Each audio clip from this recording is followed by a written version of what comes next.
Traci Knoppe here.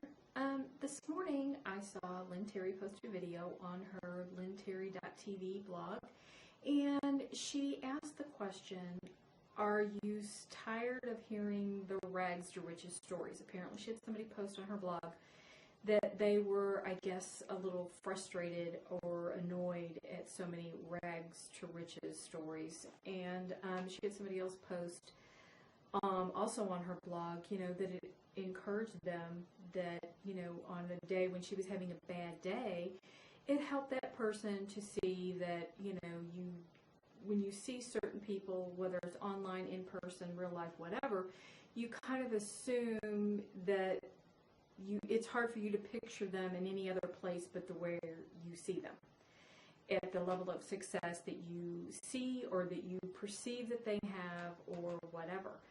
And I've told my own rags to riches story before as well, and I could definitely on a lot of levels relate to Lynn's own story of being a single mom. Lynn also had her first child very young, as I did. I did graduate high school, but I had a baby. I had my oldest daughter when I was 17, and so I was a junior in high school. I did graduate with my class, did maintain my A average, so yay me, but did not complete college. I did take some college. I've taken some courses online and things like that in later years to learn about web design and things like that, but I don't have a college degree. I'm not college educated or anything like that. And of course got married young, was married for several years, had 3 children, and divorced, and was a single mom for 5 years, which was tough. I got a job, made, okay money, but, when you've got 3 kids to support, times get tough really quickly. There were times, when I was married to my first husband that money was very, very tight. We either lived with relatives. One time we were evicted, had no place to go. We were looking at sleeping in our vehicle, and I begged a relative to let me sleep on the floor. So, I have put my children to bed hungry. Literally the only food that we had in our house was 2 pieces of bologna. There was no milk. There was no bread. When I say the cupboards were bare, literally you opened it up and there was this package that had 2 pieces of bologna in it, and that was all we had. And I remember putting my 2, I only had, I guess, 2 children at that time. One I think was on formula or something like that, and put them to bed, and my daughter said, "Mommy, I'm still hungry." And I said, "I'm so sorry. Mommy's hungry too," because I couldn't eat. There was no food for me to eat. So I've been there. I've struggled. I've been, where am I going to sleep tonight? What am I going to feed my kids tonight? I've been there. And thankfully, things are way better now. We're doing much better. But one of the things that I wanted to share, and hopefully this is an encouragement, because I do like to listen to people's rags to riches stories, because I think they're important. I think it's important for, to help you connect with that person, to realize, hey, hard work got me here, not some, something falling out of the sky, and, I wasn't born with a silver spoon in my mouth. Or even if you were, sometimes you still have to make your own way. That doesn't always guarantee you equal success. It might mean you have money, but that doesn't mean that you have to still make your own way with your own personal achievements and things like that. But all that to say, I got remarried in 1993, so we'll be celebrating our 19th wedding anniversary here in February of 2012. And my husband worked and, made enough money to pay the bills, and I started in 98, 99. I started designing websites and started doing that professionally in 99 for people. And my husband said, and because my husband made the money to pay the bills, this was like my fun money. Now, I treated it as a business. We claimed it on our taxes. It wasn't a legitimate business.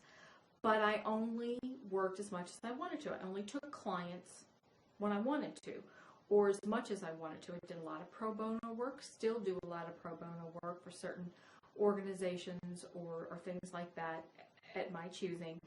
But my husband said my web design company supported my dog habit because I really like dogs. I was rescuing dogs, working for a rescue group, and ultimately I did breed dogs for a short period of time. I bred Shih Tzu, and so that is not a money-making thing. That is a hobby, that is a love, that is a passion.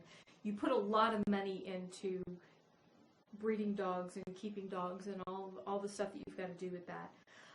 So my web design money supported my dog habit and the things that I wanted and gave me a little bit extra money. That was all well and good, and I was able to, in 2007, I kind of backed off on taking my web design clients, and I started studying internet affiliate marketing.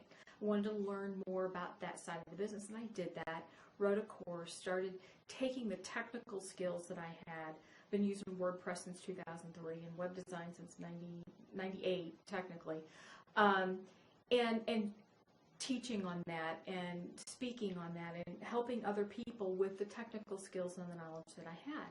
And then in 2009, January 2009, my husband lost his job. And, you know, we had some money to live on for a while. But quickly I realized that, you know, supporting my dog habit, I needed to now support my whole entire family. My husband wasn't able to find a job right away.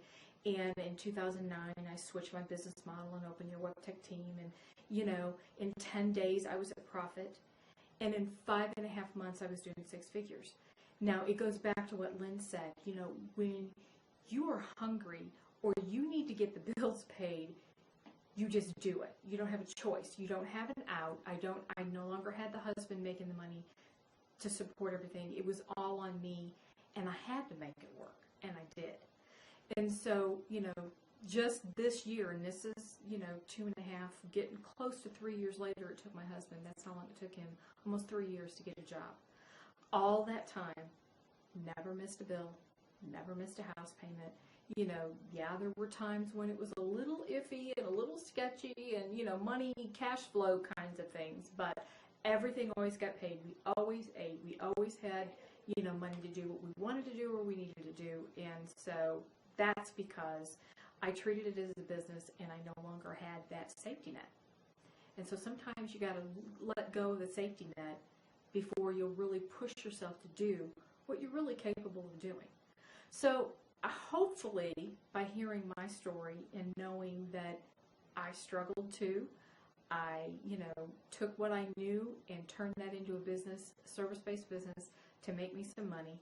And I also now do affiliate marketing and internet marketing with my own stuff to also have other streams of income. But hopefully that would encourage somebody, not to brag, not to boast, I'm not anybody special, but just to let you know that you don't have to have the silver spoon in your mouth. You don't have to have everything given to you to make it all work. You know, the people who have success, in almost every single case, they've worked hard to get it. And so, you know, that's just what it takes.